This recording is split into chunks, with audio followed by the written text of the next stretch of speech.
Bonjour, je suis Ibra Dioum, enseignant-chercheur au département génie informatique de l'École supérieure polytechnique et membre du laboratoire d'informatique de télécommunications et applications.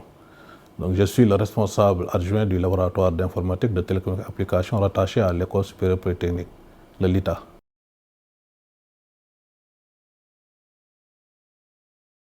Donc, le laboratoire d'informatique de télécommunications et applications de l'École supérieure polytechnique se positionne comme un centre d'excellence multidisciplinaire sur le numérique en Afrique.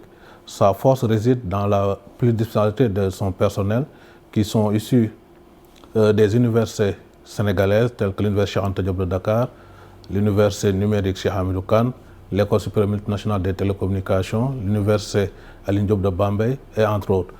Et l'université dans le milieu de l'enseignement supérieur privé tel que UCAO. Donc, notre mission principale est autour de 4 axes: développer une recherche de pointe, innover pour l'Afrique, former des talents de demain et créer un impact positif.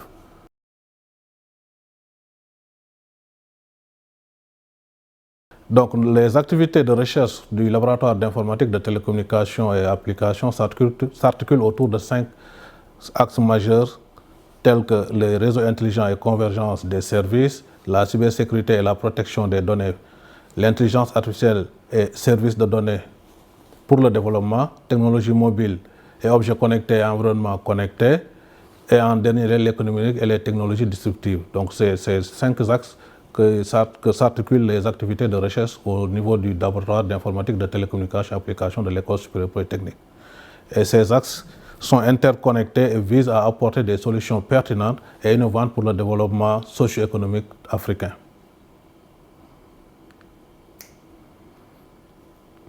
Donc, la coopération est au cœur de notre fonctionnement. Donc, notre approche est fondamentalement collaborative et partenariale. En interne, nous favorisons la pluridisciplinarité et la transversalité. Donc, le LITA, comme je l'ai dit tout à l'heure, est organisé de membres venant déjà d'institutions différentes au niveau du Sénégal avec des profils différents. Donc, c'est ce qui nous permet de garantir la pluridisciplinarité dans le laboratoire, ce qui permettra de pouvoir travailler de manière transversale sur des questions de recherche impactant l'Afrique.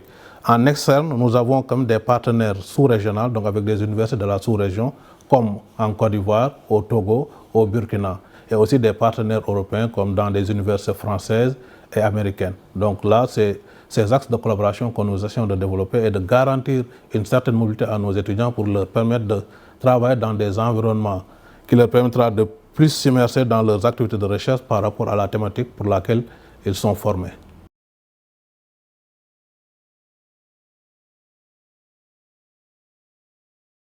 Donc la formation des jeunes chercheurs et ingénieurs est absolument fondamentale pour le LITA. Donc c'est l'un des piliers de notre formation, donc former des talents de demain. Donc nous participons à organiser des séminaires, des ateliers de recherche. Nous organisons aussi des conférences, puisque l'ITA a eu à organiser la conférence Africom, donc qui est une conférence pour le développement numérique en Afrique. On organise aussi depuis 4 ans l'école d'été. Donc là, c'est pour aussi former les jeunes. Et là, on essaie d'accompagner des entreprises sur des problématiques telles que la mutuelle de santé pour les agents de l'État. Nous travaillons aussi avec des entreprises telles que Suricate qui travaillent dans le domaine de la sécurité. Nous travaillons aussi avec CENUM, donc la Sénégal numérique, SA, donc qui était l'ex-ADIE. Le LITA donc essaie de développer la formation en essayant d'organiser et de définir ce qu'on appelle un planning d'animation pédagogique et de recherche pour essayer de renforcer la capacité et la compétence de ses membres.